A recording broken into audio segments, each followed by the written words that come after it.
خان صاحب کو جو مقبولیت بعد میں ملی ہے نا اس کی وجہ اسمبلیوں سے مستعفی ہونا نہیں تھا، اس سے اس وقت ان کی پوزیشن کمزور ہوئی ہے.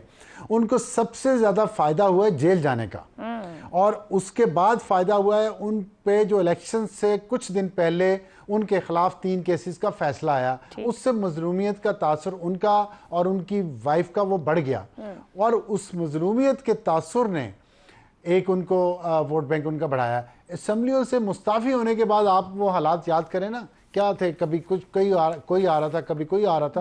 اس وقت بہت کنفیوژن تھی، میں نہیں سمجھتا کہ اس کا بہت زیادہ فائدہ ہوا. اب جو ہے نا، میں ابھی کی بات کروں، دیکھیں وہ تو گزر گیا، تو ابھی وہ اس کارڈ کو جو ان کے ہاتھ میں ہے، جس کے ذریعے دیکھیں جو امریکہ میں قرارداد آئی ہے، اب یورپین یونین میں آنے والی ہے، یا سینٹ میں آئے گی، اس کے پیچھے یہ پارلیمنٹری جو پاور ہے نا پی ٹی آئی کی یا موجودہ، وہ بہت کام کر رہی ہے اور بہت اہم ہے. وہ اس وقت شروع میں اسمبلیوں کے، اور پچھلی دفعہ جب آپ بات کریے نا کہ فواد چودھری نے کہا تھا تب ہم اسمبلیوں سے نکلے تھے تبھی ہمیں فائدہ ہوا تھا، وہ آخری سٹیجز تھی اسمبلیز کی، یہ شروع کی سٹیج ہے. اس میں فوراً باہر نکل کے آ کے شاید وہ سسٹم کو بٹھانے میں کامیاب نہ ہو سکے. لیکن یہ سب کہنے کے بعد اصل جو فیصلے ہونے ہیں نا، وہ کل کے سپریم کورٹ کے سنی اتحاد کونسل کی پٹیشن کے فیصلے کے بعد ہونے ہیں. وہ فیصلہ کس کے حق میں اور کس کے خلاف جاتا ہے، اگلی سیاسی بساط اسی فیصلے پہ بچنی ہے اور اسی پہ ڈیسیجن ہونے ہیں کہ اب کیا کرنا ہے اور یہاں سے کدھر جانا ہے. فرض کریں پی ٹی آئی کو سیٹیں مل جاتی ہیں تو پی ٹی آئی کی اسٹرینتھ تو پارلیمنٹ میں زیادہ ہو جائے گی، تو اس زیادہ پارلیمنٹری اسٹرینتھ کے ساتھ مزید اسٹرینتھ لینے کے بعد وہ کیوں وہاں سے نکلنا چاہیں گے؟ وہ کیوں نہیں چاہیں گے کہ ہم اس حکومت کو گرا کے حکومت میں آئیں اور قانون سازی کریں اور ہم خان کو جیل سے نکلوا لیں؟ لیکن اگر ان کے خلاف آتا ہے تو پھر ان کے پاس ایک بہانہ ہوگا کہ جی وہ احتجاج میں یا جس طرح بھی وہ اس میں دے سکیں. لیکن میرا خیال ہے کہ خان صاحب کی جیل کے اندر رہنا ان کے لیے بہت امپورٹنٹ ہے. اگر وہ جیل کے اندر جب تک رہتے ہیں، نئے انتخابات میں یا اسمبلیوں سے نکلنا پی ٹی آئی کے لیے ان کے فائدے میں نہیں ہوگا. ٹھیک ہے، لیکن وہ فیصلہ کل صبح 9:30 آئے گا جو نئی سیاسی بساط بچائے گا. شہزاد صاحب، پی ٹی آئی سے اسمبلیوں کے صیفوں کی باتیں کوئی مین اس وقت جو رہنما اندر بیٹھے ہیں اسمبلیوں میں، M N As M P As, وہاں سے نہیں آ رہی. تو فواد چودھری جے یو آئی کی جانب سے کیوں وہ یہ بات کہہ رہے ہیں؟ مگر دوسری طرف پی ٹی آئی کی کنڈیشن دیکھیں تو ناکام احتجاج ہیں، عمران خان پر مقدمات کی تلواریں ہیں، پارلیمنٹ میں گھسے پیٹے نعرے اور تقریریں. کیا یہ آپشن ہے یا آپشن نہیں ہے؟ آپ نے ذکر کیا کہ یہ جو آواز پارلیمنٹیرینز جو ہیں پی ٹی آئی کی ان سے نہیں آ رہی ہے، پارلیمنٹ کے اندر سے آواز نہیں ہے، یہ فواد چودھری باہر بیٹھ کے بین بجا رہے ہیں. تو کہنے کا مطلب ہے کہ یہ اگر پی ٹی آئی والے پارلیمنٹیرین پارلیمنٹ میں نہ ہوتے تو جیلوں میں ہوتے. تو ان کی تو عقل سمجھ آتی ہے کہ شکر ہے کہ ہم ایم این اے بنے ہیں، ہمیں کوئی تھوڑی بہت پروٹیکشن ملی ہے اور وہ جیلوں میں نہیں ہے، ورنہ یہ سب کے سب جیلوں میں سڑ رہے ہوتے اس وقت. تو اس لیے یہ تو کوئی تک نہیں بنتی ان کی. دوسری بات ایک متفقہ رائے ہے تمام لوگوں کی، چاہے وہ اپوزیشن سے ہیں، چاہے پی ٹی آئی کے اپنے لوگ ہیں، چاہے بانی پی ٹی آئی کی اپنی سوچ ہے کہ اسمبلیوں سے نکلنا ایک غلطی تھی. یہ تو متفقہ رائے ہے. آج فواد چودھری جو بھی کہہ رہے ہیں اور ان کو جتنا مرضی ہم عقل کے پیڈسٹل پہ کھڑا کرنا چاہتے ہیں وہ دوسری بات ہے. میری نظر کے اندر وہ ایک غلط فیصلہ تھا، پی ٹی آئی کی وجہ سے غلط فیصلہ تھا، پی ٹی آئی کے حق میں غلط تھا وہ فیصلہ. اس کا نقصان ہوا پی ٹی آئی کو، اور آپ نے دیکھا کہ 1 سال کے لیے آپ کی صوبوں کے اندر انٹرم گورنمنٹ چل گئیں، پی ڈی ایم کی گورنمنٹ آ گئی، پی ڈی ایم نے 16 مہینے گزارے. اب وہ جتنی مرضی قیمت ادا کی وہ دوسری بات ہے. تو اس لیے ایک آلٹرنیٹ ہمیشہ موجود ہوتا ہے، ایک طریقہ موجود ہوتا ہے. بھلے پارلیمنٹ جو اس وقت فعال نہیں تھی، جو 16 مہینے کی پی ڈی ایم کی گورنمنٹ تھی، تو آج فعال ہے.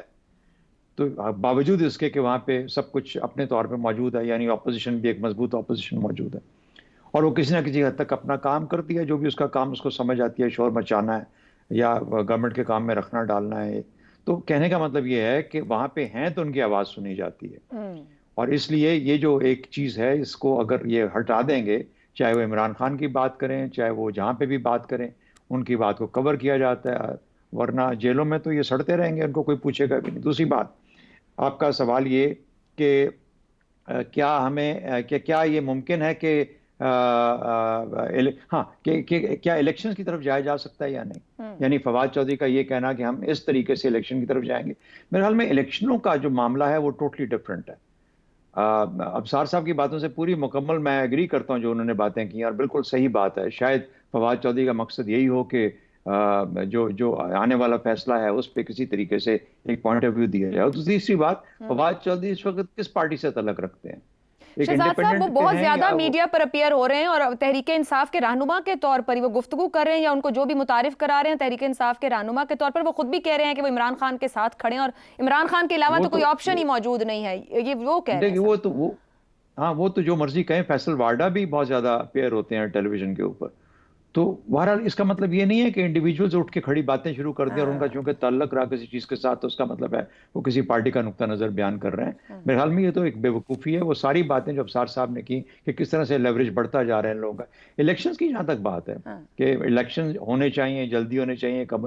ابھی فرانس میں اور یو کے میں الیکشنز ہوئے، اپنی ٹرم سے پہلے الیکشنز ہو گئے. یو کے میں تھوڑا پہلے ہو گئے، وہاں پہ 2 سال 1.5 سال پہلے ہو گئے. فرانس کے اندر کس وجہ سے ہوئے؟ کہ ایک ایسا اظہاریہ آیا لوگوں کا جس کی وجہ سے پتہ لگا کہ جو گورنمنٹ ہے یہ پاپولر گورنمنٹ نہیں ہے. کیا ہم آج اپنے ملک میں اپنی گورنمنٹ کو پاپولر گورنمنٹ کہہ سکتے ہیں؟ کیا ہمارے جو الیکشنز ہوئے کیا ان کی کوئی ساکھ تھی؟ کیا ان الیکشن سے آنے والی گورنمنٹ جو آج ہے کیا اس کی کوئی ساکھ ہے؟ ہم اس گورنمنٹ کو خود اپنے طور پہ مختلف نام دے چکے اپنے اس پروگرام کے اندر. اسی پروگرام کے اندر ہم نے کہا کہ یہ فلانا نظام ہے، یہ فلانا نظام ہے، وغیرہ وغیرہ. تو جب آپ کے ہاں آپ کی سیاست فعال نہ ہو، آپ کی معیشت کی ریکوری پاسبل نہ ہو، آپ کی گورنمنٹ کے پاس مینڈیٹ نہ ہو، آپ کے لوگوں کی سوچ کے اندر ایک انتشار ہو اور یہ نہ پتہ ہو کہ آپ کے حکمران اصل ہیں یا نقلی ہیں یا کس قسم کا نظام چل رہا ہے، یعنی نظام چل بھی رہا ہے کوئی کہ نہیں چل رہا، تو وہ آپ بعد نخواستہ اس طرف چل پڑتے ہیں جہاں پر کہ ایک سیاسی جمود کی کیفیت آ جاتی ہے. آج سیاسی جمود ہم اس کو کہتے ہیں کہ وزیر اعظم اٹھ کے تقریر کر دیتا ہے تو سیاسی جمود نہیں ہے، یا عمران خان کا بیان شائع ہو جاتا ہے تو سیاسی جمود نہیں ہے. سیاسی جمود اس کو کہتے ہیں کہ آپ کی پالیسی سازی نہیں ہو رہی، آپ کی پالیسی سازی کے بعد کوئی امپلیمنٹیشن نہیں ہو رہی، کوئی مستقبل نظر نہیں آ رہا، کوئی امید کی کرن نظر نہیں آ رہی. اس کو سیاسی جمود کہتے ہیں. اور قومیں جب اس نقطے پہ پہنچتی ہیں تو الیکشنوں کی طرف جاتی ہیں.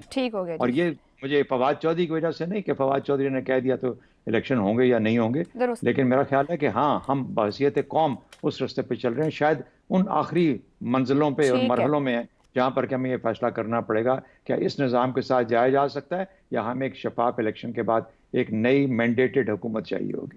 افتخار صاحب، غیر جانب تجزیہ کار بھی 2022 کے پی ٹی آئی کے فیصلے کو بڑی سیاسی غلطی کہتے ہیں. JUI اور فواد چودھری کے ذریعے کیا پی ٹی آئی کو ایک پھر اسی غلط طرح کا راستہ دکھایا جا رہا ہے کہ وہ غلطی دوبارہ کرے، یا ایک شعوری کوشش ہے پی ٹی آئی کو پولیٹیکل سیٹ اپ سے باہر کرنے کی؟ یہ بتایا جائے جب انہوں نے یہ فیصلہ کیا تھا تو کتنے لاکھ لوگ سڑکوں پہ آ گئے تھے اور کون سے شہر انہوں نے ٹیک اوور کر لیے تھے اور ان شہروں کے ہر عمارت پہ اپنا جھنڈا لہرا دیا تھا اور مطالبہ کیا تھا کہ ہم اس شہر کو خالی نہیں کریں گے تا وقت کہ ہمارے تمام مطالبات تسلیم نہ کر لیے جائیں اور ہمارے مخالف سیاسی پارٹیوں کو گرفتار کر کے جیلوں میں نہ پھینک دیا جائے اور ان کی تمام جائیدادیں اندرون بیرون ملک ضبط نہ کر لی. کیا آپ کو راستہ دکھا رہے ہیں؟